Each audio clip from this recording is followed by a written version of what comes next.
Fight fans, welcome back to Carl Fruza MMA. Today I'm with a special guest. I'm with a friend of the show. He is Mr. Malcolm, the Machine Wellmaker, getting ready. Got a big fight coming up November 15th, Madison Square Garden, taking on Cody Haddon. Malcolm, what's up, my friend? How you been? Man, I'm doing good. When you talk about what's coming up, every time I think about it, man, I just get so excited. I can't believe it's happening. Absolutely. Some craziness that led into this one. Originally, you were announced to fight Series D. That lasted a couple of days. Unfortunately, he had to pull out. In came Cody Haddon. What a great fight, man. MMA fans all over. So excited, too, guys. They're so much fun to watch. Squaring off in the most famous arena in the world. When you got Cody's name, when you saw it was official, it was pretty cool. It was an exciting feeling. Yeah, man. Him and Sergey, I knew who both of them were already. So I was already excited when I got Sergey's name. So when, especially for, the Madison Square Garden card, but when I found out he got injured and had to pull out, immediately, it's like, oh man, you start wondering if it's still going to happen. And I mean, it was quick. They found Cody that same week. And when we drew his name, it was very, very exciting news. Absolutely, man. 2 fights in the UFC. You're starting to become a really big name, man. 2 amazing knockout of the year type of candidates. What's life right now, man? Like, is it weird going out and recognized everywhere? More or less. I literally just took my nephew to the fair on Sunday, and this lady came up to me and was like, "Hey, can you take a picture with my baby?" And so, like, I'm holding this, and he's like 3. You know what I mean? So I'm holding this 3-year-old that's like looking at me like I'm crazy, and it's definitely some adjustments to be made, but it's all good stuff, man. Absolutely.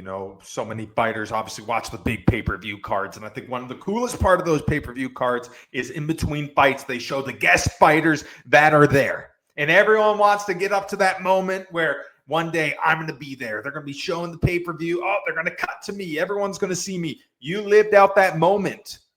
A couple pay-per-views ago, Las Vegas, the big one, Marab took on Sanhagen. Yeah. You were shown. Was that a pretty cool feeling? Yeah, it was crazy. First, I mean, the whole experience being a guest fighter was incredible, man.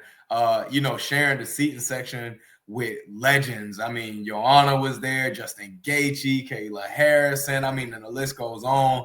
And, for the UFC and the cameraman to be like, hey, in 2 minutes, we're going to put you on camera. And they aiming this huge camera at you. Like, it's so surreal, man. And then to hear the noise in the arena when they showed me, it's just, another one of those things that I'm pinching myself to see if it's real. The other thing you did that week when you were in Vegas, you went to the Power Slap. What did you make of that? Bro, it's as crazy as I thought it was going to be. I went there. I've seen it on my phone, short reels of people getting slapped out all the time. And when I went in person, man, those guys that was in those slap fights were as crazy as ever. I mean, one of them mooned the crowd. And, it's as absurd of an experience as I thought it would be. So, it was a good time for sure. No chance Malcolm Wellmaker tries that one of these days? Never, bro. I don't think there's enough money in that sport for me, man. That is crazy. Absolutely. So here we are. We're getting ready. We're fighting in Madison Square Garden. Where were you when you first started hearing the rumblings at the next one? It's going to be an MSG. So it was probably about a week before I went out to Vegas the first time this camp. I went out and the UFC told me they wanted to do some media promo. And this was about 8-9 weeks away from my fight. And when I was out there, my manager, he slipped it in there. He was like, hey, man, I'm trying to get you on that MSG card. And I'm sitting here and I'm like, the MSG pay-per-view that, Islam's fighting on. And he's like, yes, bro, like I'm pushing for it. And while I was out there, I saw Sean Shelby, and in casual conversation, like he mentioned it, he was like, yeah, man, we're working on it, and blew my mind. And since then, I had my fingers crossed and it came together. So we're taking on Cody Haddon here. Overall, what do you think of Cody as an opponent? A bright prospect. I was kind of surprised to see they put us together. A lot of people think that the UFC avoids putting prospects against prospects so that they can build stars down the line. But I think they did it with this matchup. I think both me and him have a bright future in the division. So to see both of us going at it so early in our careers is really an unexpected treat, I think. Absolutely. We talked about before how you thrive off of that energy. Obviously, when you fought in Kansas City, you came out to first day out, had the crowd going crazy. Atlanta, that atmosphere, being part of that was like something I've never seen. You had the whole place staying up. Well, you get to do it now in like literally the world's most famous arena, always one of the most craziest electric crowds. Is the atmosphere something you're considering?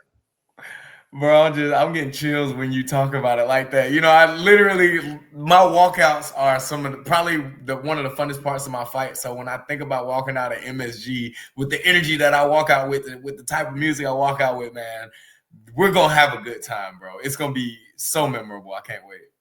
I know you're not going to tell me nor anyone the song you're coming out to, but do you think you've kind of raised the bar where the entrance and the walkout for MSG's got to be the best one yet? Unintentionally, yes. My first walkout with Kansas City was received way better than I thought it would be. It was a song that I remember years ago. I told my friends, I was like, if I make it to the UFC on my debut, I'm gonna walk out to this, and none of them believe me because it's such a hood song, But like, it was received so well. The Atlanta "Oh Let's Do It" was over the moon, and so I've made it where people are waiting to see what I'm gonna walk out to, trying to guess my song, waiting to see how how excited I am, and I can't wait, man. But the bar is definitely high.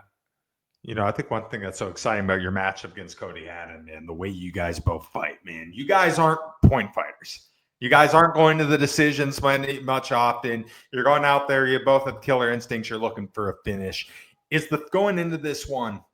Is the outcome of finish on either side kind of in your head? 100%. I fight for a finish every single fight. And I game plan for a finish. I don't game plan to point people out. I don't game plan to try to make it to a decision. I look for holes to be exploited and land a knockout shot. That's my style. That's the way I like to fight. And I think that's what people like about me. And Cody Haddon is a guy, like you said, I mean, the type of pressure he applies is not for a decision, it's to break people. So I think that both of our likely outcome to win the fight would be with a finish in mind.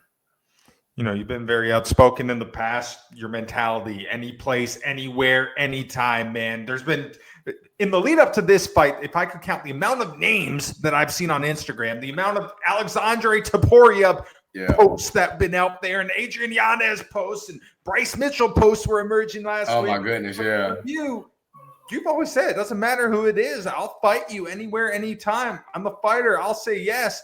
Is that a testament to your blue collar background? I think so, man. I come from a trade where all of us think that we're the toughest one on the planet, and that's definitely carried over into the way that I carry myself in my career. I, as an athlete and fighter, man, I look at every guy in my division, and it's a fight that I'm willing to take, and it's a fight that I believe I can win. I have absolute confidence in myself, and I think it reflects in the way that I carry myself in my career. I think an interesting storyline in this fight that really nobody I've heard is talking about so far is this is going to be that first true fight camp without a job. This is that first true fight camp, dedicating your life solely to fighting. Your first couple times out in the promotion, amazing performances. Do you feel now with being able to focus on this 24/7 that we're about to see a whole new Malcolm Wellmaker? Absolutely, man. It's crazy, but one of the biggest benefits I've seen is like this clarity I now have in my mind. I've always been a hard worker. My rounds have always been hard. My conditioning has always been, pushing myself to my limits. But nowadays, man, I'm training with this clarity in mind where the only thing occupying my bandwidth is fighting. It's not, having to wake up and go weld and, worry about dealing with QC and all this other crazy stuff. It's literally just fighting. And so the way I'm doing my rounds, the way I'm thinking about things, the way that I'm structuring my program is with this clarity, and I'm seeing so much improvement because of it. So when I fight, man, it's going to be a completely different beast that's just so much sharper than the last. Another thing that's really cool to see, man, obviously now becoming a big name, big star in the sport, you're still at all your teammates' fights. I mean, a few weeks ago, we were at a kickboxing tournament. You go to the Conflict MMA show still. I mean, I don't think you can walk people coming up to you 24/7. But you're going out there, you're supporting, you're showing the amateur fighters on your team that you're their teammate. You're going to be there. Why is it so important to continue that? Yeah, man, it's so big to me to remember where I come from. And, a big part of when I was trying to get to the big stage was staying loyal to my team, bringing the people who taught me everything I know. And I remember when I was an amateur, like when my coach would drive me to Atlanta or North Carolina or even like Kentucky, I was like, these guys are pros and I'm, still an amateur. And I felt so privileged to have people that I respected so much show up for me. And I can see that same twinkle in the eyes of my teammates, when they traveling and I'm there for them. So it do so much more for them than a little bit of effort that it takes me to show up for them. So I'm going to do it every time that I can. For you, I think one thing that makes you so dominant out there is how calm you are, man. I mean, it's very rare you see a fighter who goes in there who looks as relaxed as you and as calm as you. For you, have you always been like that? Is this something that you've learned to adjust to, or is it just come natural? It's just been something that's been natural for me. I don't know why it is. Because I mean, you see how I walk out, I'm as excited as could be, I'm absorbing the moment. But as soon as the bell rings and the cage locks, like my mind just goes into a place that's just laser focused, and I just don't get flustered, man. I fight, and I've got that gift, man, and it's worked for me. For you, obviously, you've made a name for yourself as being a stone cold killer knockout artist. When you land those punches, what is that feeling like? Baseball players say when they hit a nice home run, they don't feel anything. They just swing and let it rip. Is it similar to that when you knock someone out cold? Man, it's crazy. You can almost see it in most of my fights. But, I'll land that shot, and for the next 3 seconds, it feels like 10 minutes to me because I'm looking at my work and realizing I just did it again. And right after that few seconds, the sound of the crowd starts coming back to me, and then I start absorbing the moment and enjoying myself. But it's like the most surreal, incredible feeling ever, man. It's nothing like it, and it only happens in the cage under those lights when you land that knockout punch. Absolutely. Obviously, the life and journey of a mixed martial artist is something that's crazy. We've been talking about this since like 2022, all the sacrifices that it takes to be a pro fighter. I've had so many guys on this channel come and tell me when they first started the sport, if they weren't doing well in life, they were getting in trouble, they were going down a downhill spiral. MMA turned them to who they are today, the husband they are, the father they are, all these things. For you, man, your last couple of years have been absolutely insane. I mean, you go from winning on the Guitar Series, your car getting repossessed, wondering when am I going to fight again? How am I going to do this? Kid on the way. Now you're a dad. Now you have extra responsibilities. Now you're one of the top prospects in this sport. For you, can you explain the journey? I mean, is it even fathomable to explain how the sport has changed and reshaped you? It's almost like when you watch movies or you read these books and you think that, somebody put together the perfect fairy tale that doesn't exist in real life. And it's like that doesn't even compare to the real life experience that I've had, coming from, a troubled background, always being the problem child, having all these struggles, and then, finding so much of myself in fighting and still hitting these dark spots of, like you said, being dead broke, having my vehicle repossessed, and feeling like I had nobody beside me, but still fighting for this dream. It was 8 years between, my debut and when I got signed. And, you think about a long haul journey like that being so dark, but man, my life now is unrecognizable. As big and grand as any great, wrap up to a happy feeling movie that you could think of, is literally the spot I'm in right now. The financial security I have, being able to see my son wake up and go to sleep every single day, being able to just focus on fighting, being able to go out in public and speak to people and watch their soul light up when I still am just a regular guy that was in the pipe trades like 6-7 months ago is crazy to me. And I think life wrote a story crazier than the ones that we read in books. I think when you made your debut, Cameron Simon, in Kansas City earlier this year, I mean, there was no doubt you were so happy to be there. You could tell. Anyone can look and see you were the happiest guy to be there. The journey was starting. But, I can see a change here. I can see a change, and we're not happy to just be here. We know we deserve to be here. Do you feel a mindset change now? Absolutely. And I knew it was going to come. I just couldn't help but be that happy kid that finally, made it to the other side of the fence. But now that I'm here and now that I've done some of the things I've done, and to see the way people talk about me and to see the way I stack up against the current talent in my division, I know in my heart that I really do belong here. It's not just a belief, it's been proven. And, thinking about my fight at Madison Square Garden, like, bro, what a banger matchup against a guy that I respect and other people respect. But I think everybody knows that, I'm a serious threat and that I could do something great with that fight. One thing's really cool when you get into the UFC, obviously you get to meet the upper echelon of the sport. A guy that you've developed a good relationship right now with is another 135er, Mr. Cody Garbrandt, former champion. What's it like now getting to know him? Bro, Cody is probably one of the people I've had one of the most personal experiences with. The very first time I met him, we was on the same card, obviously, in Atlanta. And we was sitting waiting for the ceremonial weigh-ins, and we were sat next to each other, and he had his son Kai with him. And I've been following Cody for so long that I knew Kai by name. I recognized him, and I had a moment with Cody that I've seen so many other stars in the organization, and I didn't bother them. But I saw Cody, I said, bro, I said, I'm gonna keep it short. But let me tell you, like, you know what I mean? Like, I remember when I first started kickboxing, and I told him this. I saw a video of Cody saying, we're about to fight. I don't want to touch your hand. I'm in a violent mind state. So when I started my kickboxing career, I didn't touch gloves because of that. I watched Cody saying, and I felt like I could be great by emulating him. And like, I was just telling him, like, bro, I looked up to you for so long.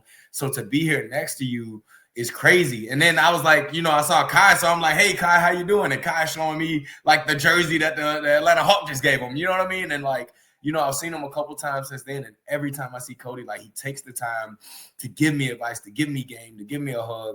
And man, he just he does not even know how many nights I stayed up watching his fights. And I can't believe that I have somewhat of a relationship with him now. In this day and age, there's so many fans watching this sport. And we have a term now called the casual fan. So if you go to B-dubs, you might hear twist them in the you-know-what. You might see some booing for jiu-jitsu exchanges. You read some stuff. You see some stuff. Probably see it every single day on social media. Have there been any comments made that caught your attention? Either something about you, something you've heard in the crowd that you couldn't just help but start laughing? Brother, the comment section is a war zone, first of all, and then you got like the most outlandish like curveballs. These people are creative with the type of attention grabbers they get.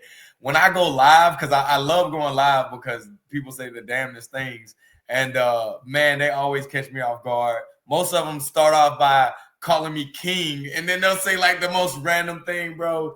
I couldn't even put a list together right now of all the crazy shit that I've heard. But next time I go live, if you hop in it, you'll see comments that are just outlandish, and I always get a kick out of them, man. Now when you're going out, you're always getting recognized. You're going out to fight week, fans stopping you in the lobby of hotels, having you sign stuff. Have you ever signed anything weird? Have there been any strange items you've signed so far?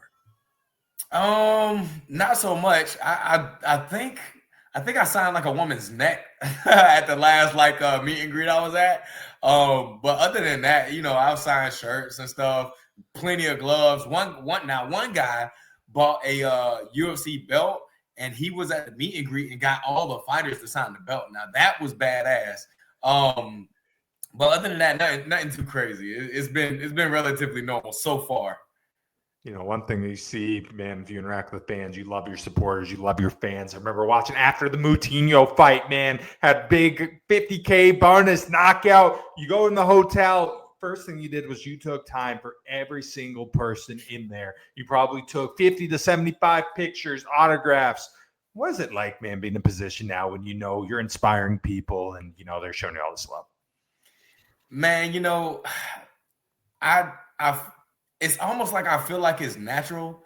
I feel like most people in my position would do that, but I was truly surprised, at the last meet and greet I went to. It was a lot of people who like took a moment to tell me sincerely, like, hey man, like, you've taken more time to talk to us than anybody here, and it means so much to me. Thank you for saying this to my son. Thank you for asking him his story. It was one kid, I remembered his name the next time I saw him, and he was over the moon. And I see the real impact that it has on people, and that's a real power. You know what I mean? Like that's something could be a pivotal moment in changing somebody's life.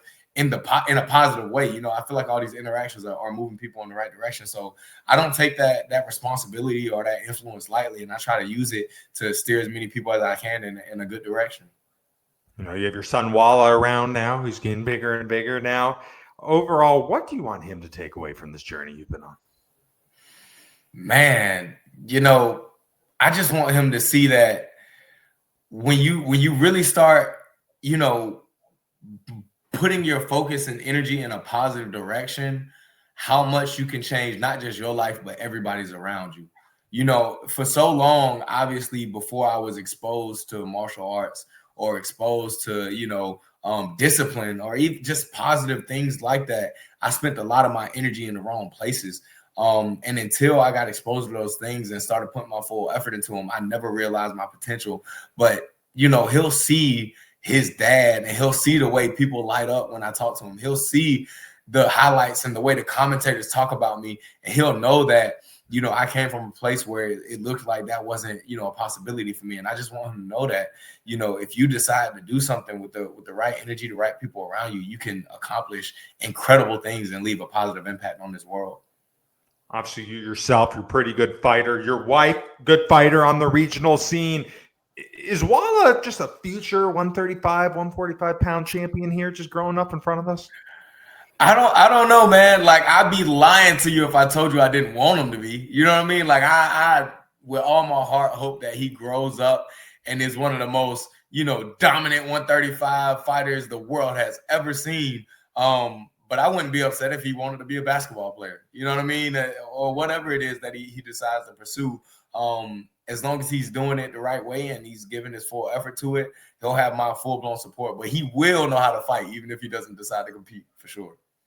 You know, we talked about before the love, the passion you have to have from this. Battling on the regional scene is one of the toughest things you're ever going to do. With doing the 9-to-5 jobs, making not Conor McGregor money on the regional scene, sacrificing everything maybe for the chance to get there. Obviously, you got there. Things are going well.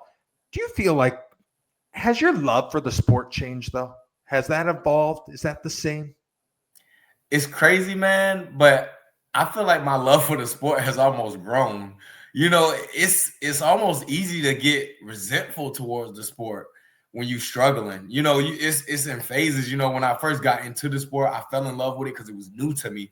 But that's everything. You know, we all have this honeymoon phase with new hobbies that we get into, and fighting is like that for everybody. That's why some people, for that first year, you see them in the gym, they lock in and they're going to be the world's greatest. And then you never see them again because, you know, it's that honeymoon thing. But once you get past that, you know, sometimes you start getting that love-hate relationship. And that's what it was for a long time. You know, I loved the feeling on fight night, but after every Saturday when I was on top of the world, that Monday morning I had to clock in, and it's easy to get resentful, you know, walking into work and limping, not barely being able to put my boots on because my foot's swollen, or, you know, having to ask the guys to look out for me for a week while my body recovers from a fight and I'm broke because of it. You know, it can make you somewhat resentful. But now I find myself watching, you know, fights and boxing into the night, and, you know, me and my baby will be sitting there and I'm putting on highlights, and, you know, I'm enjoying fighting like I never have before, and enjoying watching people in the division that are my peers now in another way and learning the sport on another level. And it's like I'm in this phase where the love for the sport has grown even more than it did beforehand. And man, I'm very happy with the way it feels right now.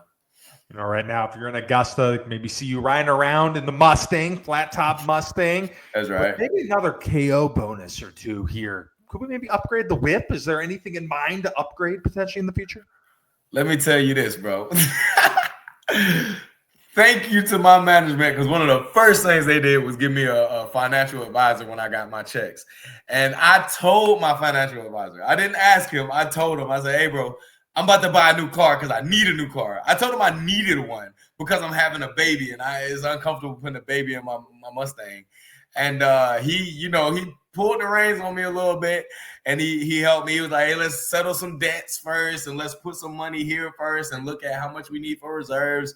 And after that, you know, that initial burning desire to buy something wore off. I love my Mustang, bro. I'm not even gonna lie.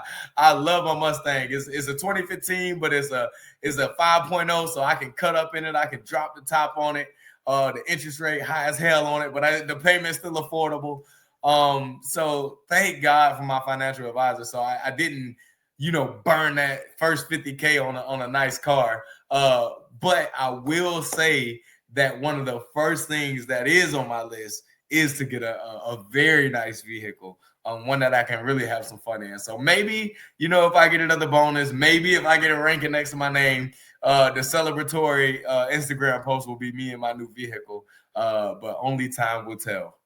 Absolutely. Before we wrap up here, let's get through some big fights coming up. We need to get your prediction on who's going to win some of these matchups. So we're going to go straight to your card, November 15th, MSG. What a card to be on. Co-main event, female super fight, Weili Zhang, Valentina Shevchenko. Who wins that?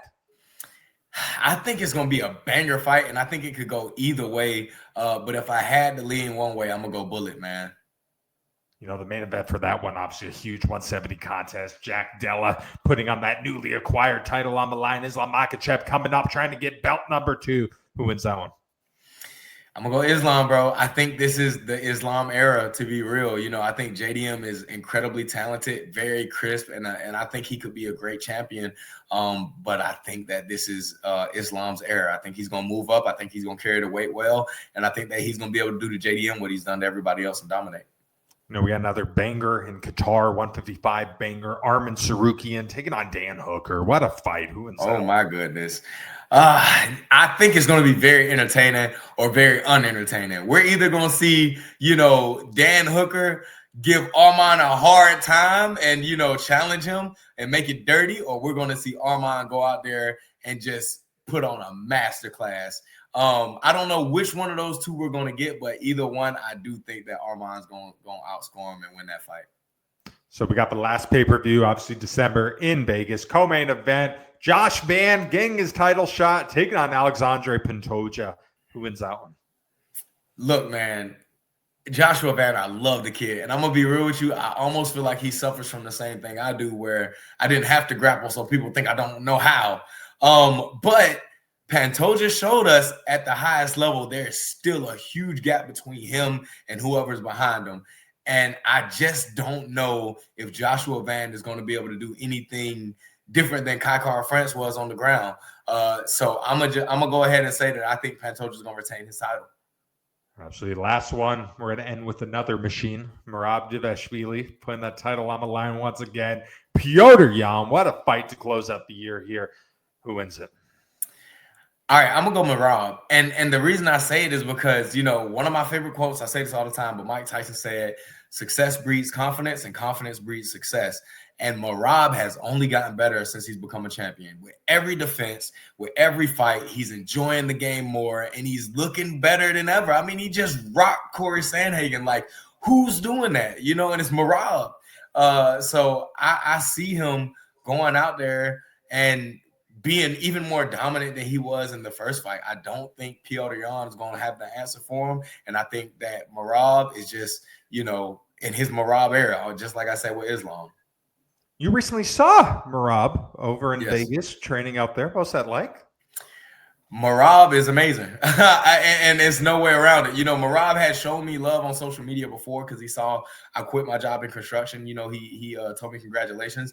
But, a small little story, I went to go train at Syndicate, and at the time he was in fight camp for his fight, so he wasn't working with randoms. But me and my coach went, and my coach had his 3-year-old son. And so his 3-year-old son was sitting, outside the cage on the bleachers. And there was a moment where, he was kind of, uncomfortable and calling for his dad. And Merab went over there, not even knowing whose son it was, to talk to him and make sure he was okay.